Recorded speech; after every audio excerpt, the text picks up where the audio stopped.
ડીસાના કલ્યાણપુરા નજીક યુવતીએ ટ્રેન નીચે પડતું મૂક્યું.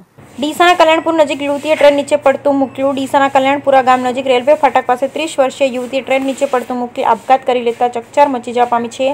પાલનપુર ગાંધીધામ રેલવે લાઇન પર ડીસાના કલ્યાણપુરા પાટિયા પાસે આવેલી રેલવે ફાટક પાસે આજે બપોરે યુવતીએ ટ્રેન નીચે ઝંપલાવી આપઘાત કરી લીધો. બનાવની જાણ રેલવે પોલીસને કરતા પોલીસ દોડી આવી તપાસ હાથ ધરતા મહિલાની ઓળખ કરાતા તે જ્યોત્સનાબેન ચેતનકુમાર સાંખલા માળી અને ડીસાના ભોયણ ગામે રહેતા હોવાનું જાણવા મળ્યું.